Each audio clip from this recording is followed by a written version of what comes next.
दुख से मुक्ति और सुख शांति के मार्ग पर ये जो लिखा गया है, तथागत को और उनके सब शिष्यों को साधुवाद, साधु साधु साधु।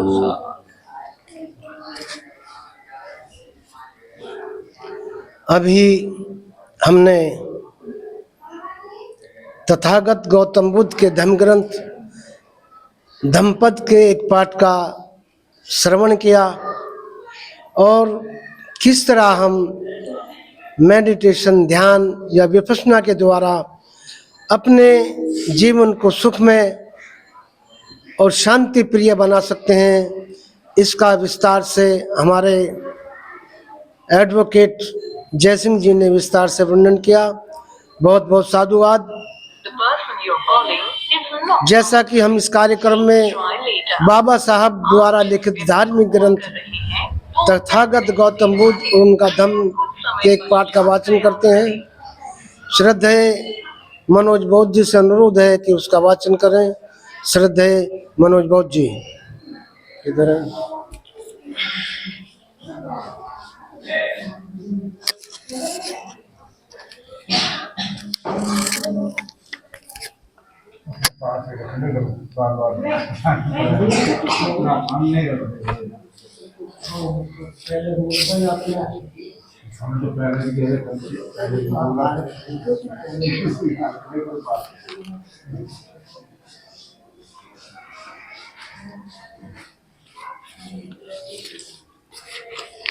बुद्ध और उनका धम्म। भोजन नहीं, पवित्र कर्मों का महत्व है। अमगंथ और नाम का एक ब्राह्मण तपस्वी अपने शिष्यों के साथ हिमालय में रहता था। वो अतस्य और मांस नहीं खाते थे। प्रतिवर्ष वह कुछ नमक और खटाई खाने के लिए अपने आश्रम से नीचे उतरकर बस्ती में आते थे। गांव के लोग उनका बड़ा स्वागत करते थे और 4 महीने तक लगातार उनका अस्तित्व करते थे। तब भिक्षु संघ सहित बुद्ध भी वहीं आया लोगों के साथ तथागत का धर्मोपदेश सुनो तो उनके श्रावक बन गए। सदा की भांति तपस्वी अमगंथ और उनके शिष्य भी उस गांव में आए और लोगों ने उस उत्साह से उनका स्वागत किया। अमगंथ को यह जानकर निराशा हुई कि तथागत से तपस्या मांस के भोजन का निषेध नहीं किया। इसी बारे में यथार्थ जानकारी प्राप्त करने के लिए वह श्रावस्ती के चेतवन में विहार पहुंचा, जहां तथागत ठहरे हुए थे। वहां बोला, जो फलियां और फल खाने लायक और पत्ते जड़ें किसी भी लता पर लगने वाली सब्जी, इन चीजों को नियत और प्राप्त कर दो। जो भी कोई खाने और वाला खाता है वह सुख भोग के लिए झूठ नहीं बोलता। आप दूसरों के लिए हुए हैं या दूसरों के द्वारा तैयार किए गए बढ़िया बढ़िया और शमेश भोजन ग्रहण करते हैं। जो इस प्रकार का चावल और मांस का पुलवा और खाता है वह मांस गंध खाता है। आप पक्षी के मांस के साथ पका हुआ और बढ़िया चावल खाते हैं और कहते हैं कि मुंह पर आम और गंध का दोष लागू नहीं होता। मैं आपसे इसका अर्थ जानना चाहता हूं। यह आपका आम गंध और किस तरह का है?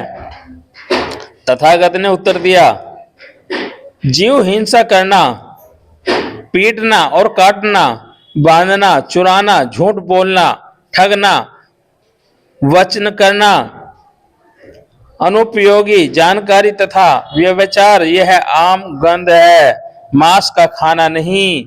इंद्रिया विषयों से अशांत होना और मधुर वस्तुओं के प्रति लोभी होना, अपवित्र कार्यों से संबंधित होना निषेध है। दृष्टि होना, सीधा सरल न होना, अनुकरणीय होना, यह आम गंध है, मांस का खाना नहीं। कटु होना और कठोर होना, चुगलखोर होना, विश्वासघाती होना, निर्दयी होना, अहंकारी होना और अनादर होना तथा किसी को कुछ देने वाला न होना, यह आम गंध है, मांस का खाना नहीं। क्रोध, अभिमान और उजड़पन और विरोधी भाव, ठगी, ईर्षा, शेखी और मारना, अधिक अहंकार और कुशी गति, यह आम गंध है, मांस का खाना नहीं। दोषीलता, लिए कर्ज का न देना, दूसरे से झूठ बोलना, अपहास्य फैलाना, अचानक होना, अचक होना, बहानेबाज होना, इस संसार में निष्कृष्ट लोगों का इस प्रकार के कुकर्म करना, यह आम गंध है, मांस का भोजन नहीं।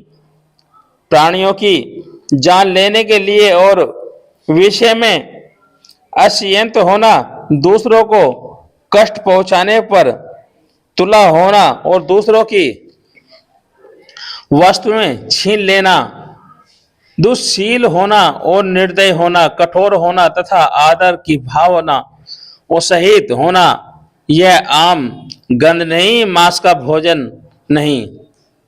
आम गंध है, मांस का भोजन नहीं। लोभ या दोष के प्राणियों से आक्रमण करना तथा सदैव कुकर्म करने के लिए उघात रहना, मरणांतर आदमियों की अनादर करने से जाकर और नरक में पहुंचा देता है, यह आम गंध है, मांस का भोजन नहीं। न मत्स्य और मांस से विरत रहने से, न नंगे रहने से, न सिर मुंडवाने से, न जटाएं रखने से और न भयभूत रमाने से, न भूण छल और धारण करने से और न अग्नि पूजा करने से, अमृत प्राप्ति के लिए निषाद और तमाम तरह की तपस्याएं करने से, न मात्र जप से, न बलि चढ़ाने से और न दृश्य के अनुसार भिन्न तथा आदि करने से ही आदमी शुद्ध हो सकता है, जिसके संदेह दूर नहीं हुए हैं, जो स्वतंत्रीय हैं, जो धर्म के स्थित और जिसे शील और पालन में आनंद आका और अनुभव होता है, जिसने आसक्ति को त्याग कर दिया है और दुख का क्षण कर चुका है, वह आदमी देखे सुने साथ असंख्य नहीं हो सकता। यह अकुशल कर्म ही है जो आम गंध है, मांस का भोजन नहीं। नंबर 4, ब्राह्मण का शुद्ध और अपर्याप्त है। एक बार बुद्ध श्रावस्ती में विहार कर रहे थे। उसी समय शैड्रुवा और ब्राह्मण भी वहीं रहता था। वह पानी से शुद्ध मानने वाला और पानी से शुद्धि क्या करता था। रात दिन वह प्रिय स्नान करने में ही लगा रहता था। जब आनंद और माहेश्वरी चीवर धारण कर अपना पात्र चीवर साथ ले श्रावस्ती में भिक्षाटन के लिए निकले, तो भिक्षाटन से लौटकर भिक्षा ग्रहण कर चुके थे। पर आनंद माहेश्वरी तथागत के साथ पहुंचे और अभिनंदन किया और एक और बैठ गए। इसी प्रकार बैठे हुए आनंद माहेश्वरी ने कहा, भगवान, यह श्रावस्ती में शैड्रेवन और नाम का एक ब्राह्मण रहता है। यह पानी से शुद्ध और विश्वास रखता है, पानी में विश्वास रखता है और पानी से शुद्धिकरण करता है। रात दिन उसका अधिकांश समय स्नान करने में ही खर्च होता है। भगवान, यह अच्छा होगा यदि आप शैडराव और ब्राह्मण पर दया कर उसे भेंट करने चले। तथागत ने मौन रहकर स्वीकार किया और दूसरे दिन प्रातःकाल तथागत अपना चीवर पहन, पत्र और चीवर साथ ले शैडराव और ब्राह्मण के घर पर जा पहुंचे। वहां जाकर पीछे से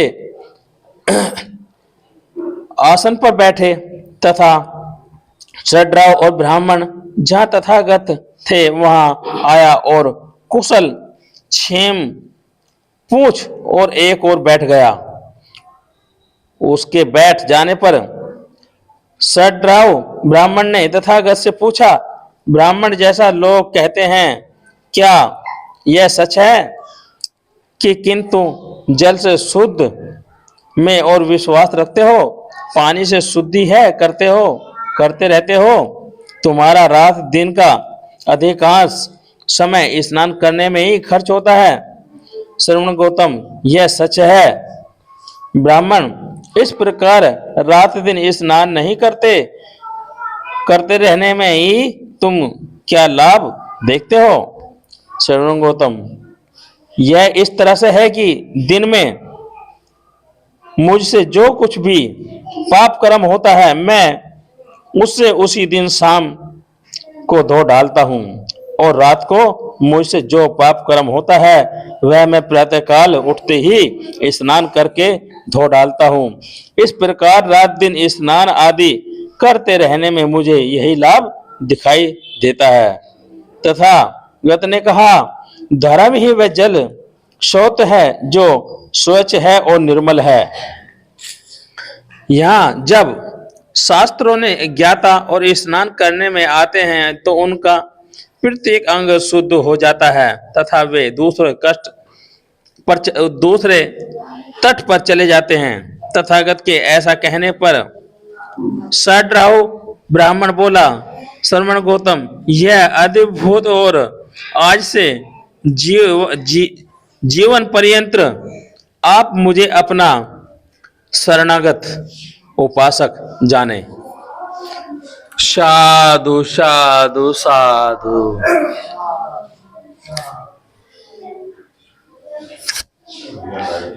बहुत बहुत साधुवाद हमारे धम्मित्र श्रद्धेय मनोज बौद्ध जी का, जिन्होंने बाबा साहब द्वारा लिखित धार्मिक ग्रंथ तथागत गौतम बुद्ध और उनका धम्म के एक पाठ का वाचन किया और हम सभी ने उसका श्रवण किया। अब हमारे बीच में हमारे धम्मोपासक परम आदरणीय श्रद्धेय बालू लाल गौतम जी से अनुरोध है कि वो धम्म देशना करेंगे। श्रद्धेय बाबूलाल गौतम जी।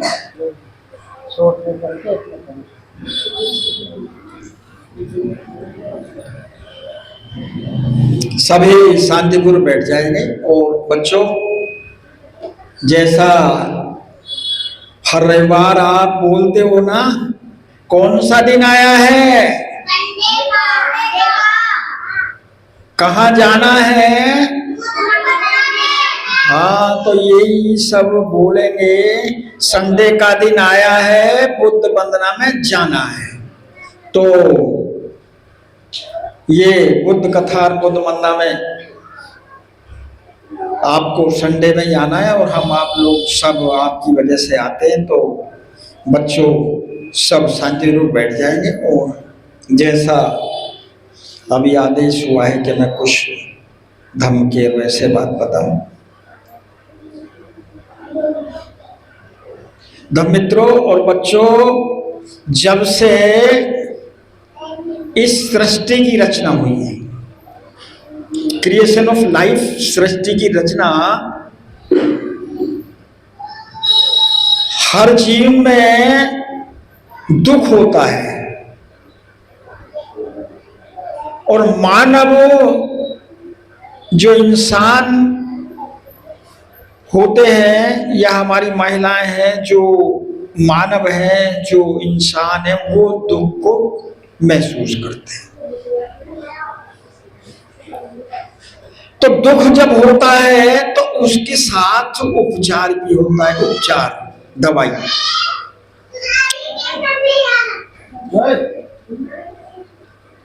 तो दवाई दुख में काम आती है, और हर युग में जब भी दुख हुआ है तो उसकी दवाई भी साथ साथ चलती है। जैसे पाषाण युग हुआ, ताम्र युग हुआ, कोई भी युग देख लो तो उसमें आज से 5,000 वर्ष पूर्व जो भी बीमारी होती थी तो उस समय लुकमान वैद्य वही इलाज करते थे। तो जैसे भी युग बदलता रहता है तो कोई ना कोई उसमें वैद्य, अब उसकी विधि अलग अलग है, लेकिन हर विधि में जो हमारा नेचर है, जो हमारी पृथ्वी है, जल है, वायु, फलों से, कुदरत की वायु से, कुदरत के जल से ये एसेंस लिए गए हैं, वो बना दी गई है। अब जब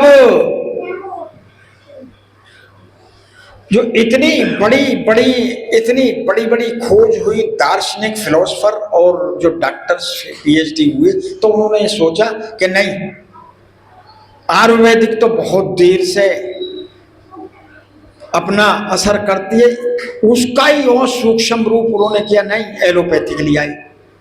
अब एलोपैथिक लिया है, सिर में दर्द हुआ, गोली खाई, खत्म किस्सा। लेकिन वो परमानेंट इलाज नहीं है, इलाज आयुर्वेदिक है। तो हर युग में, अब भगवान गौतम बुद्ध के पीरियड में भी जीवक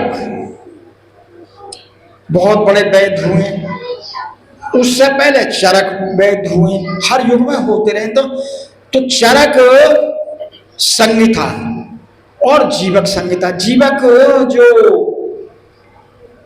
बहुत बड़े वैद्य थे, तो कई मत हैं इसमें। जीवक जो बौद्ध थे, तो वो उनके बारे में जो जितना पढ़ा है हमने, तो जब राजा वहां जीवक को ले गए, तो वो जब पढ़ा बला हुआ तो उसको, जीवक को बहुत, जहां कहीं भी वो जाता था बच्चा, बहुत ज्ञानी आदमी था, तो वो खोज करता रहता था। तो जब वो राजा ने उनको, इतना ब्रिलियंट था, तो उनको उस समय जो हमारे जो विश्वविद्यालय थे, जो, तो उसमें तक्षशिला उनको पढ़ने भेज दिया। तक्षशिला बॉर्डर पर, जो अफगान जो पाकिस्तान बॉर्डर पर, पेशावर, तो वहां पर पढ़ने, तक्षशिला पेशावर डिस्ट्रिक्ट में पाकिस्तान में आता है, जो अफगानिस्तान का बॉर्डर है, जो बामियान महामारी का भी है। तक्षशिला में वो जीवक पढ़े, और उसमें 3-4 उस समय विश्वविद्यालय थे, लेकिन बाद में जैसे नालंदा बने, विक्रमशिला, उदयशिला, तो ये बने। लेकिन तक्षशिला में वो पढ़े, तक्षशिला में, और तक्षशिला में ही पढ़ते पढ़ते वो वहां प्रोफेसर हो गए। भगवान गौतम बुद्ध के पीरियड की बात है, तो उनके वो चिकित्सक भी बने। तो भगवान गौतम बुद्ध ने उनको, जीवक ने ये कहा कि तथागत मैं दीक्षा लेना चाहता हूं, तो जीवक बौद्ध को भगवान गौतम बुद्ध ने मना कर दिया है।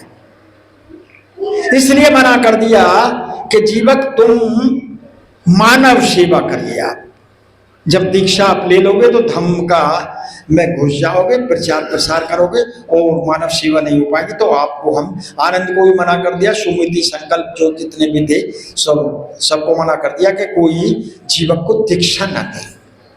मानव सेवा बहुत बड़ी भगवान गौतम बुद्ध के दिल में थी, मानव सेवा, मानव सेवा। तो जीवक, यहां तक कि जो मैंने पढ़ा है वो केवल और केवल आयुर्वेदिक, जिसको जीवन संहिता आप पढ़िए उसमें सब कुछ आप देखेंगे। तो जीवक संहिता में यहां तक लिखा हुआ है कि जैसे ही कोई बीमारी, यहां तक कि मूर्छित हो जाता, दौरे, दुनिया भर की जो दवाई थी, तो जीवक संहिता में।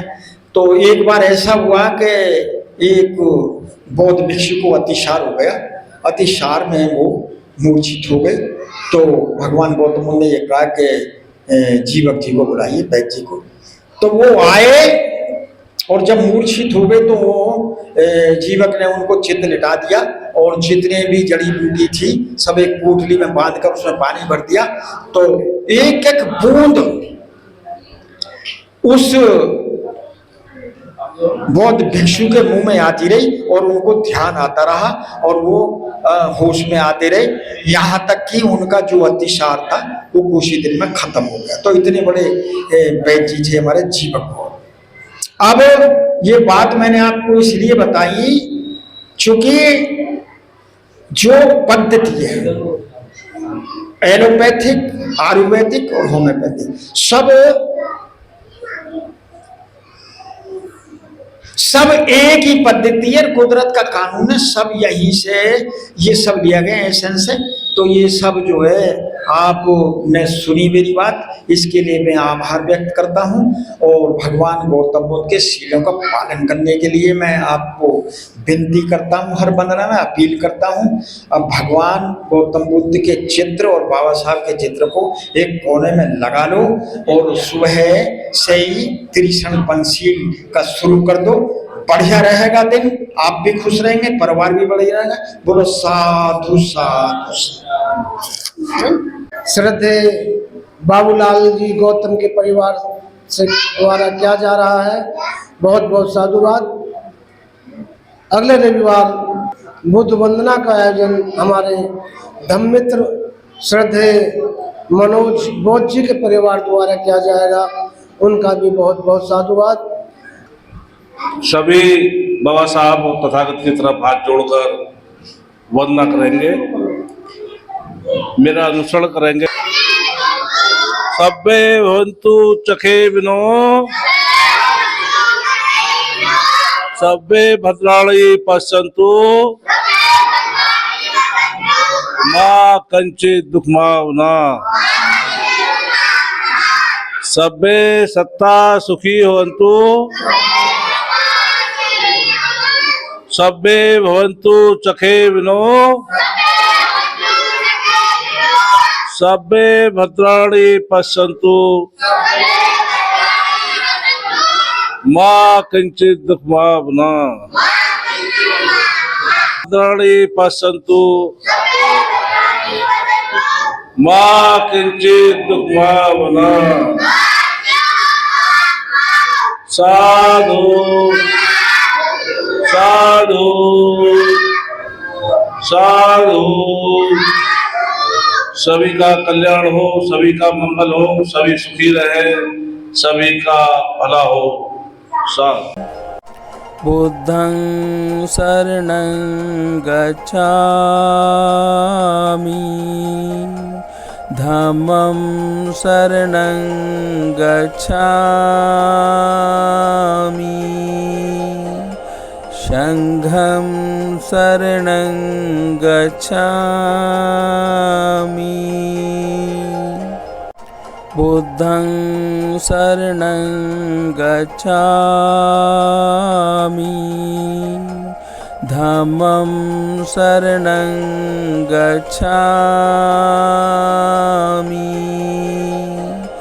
संघं शरणं गच्छामि, बुद्धं शरणं गच्छामि, धम्मं शरणं गच्छामि, संघं शरणं गच्छामि, बुद्धं शरणं गच्छामि, धम्मं शरणं गच्छामि संघं शरणं गच्छामि बुद्धं शरणं गच्छामि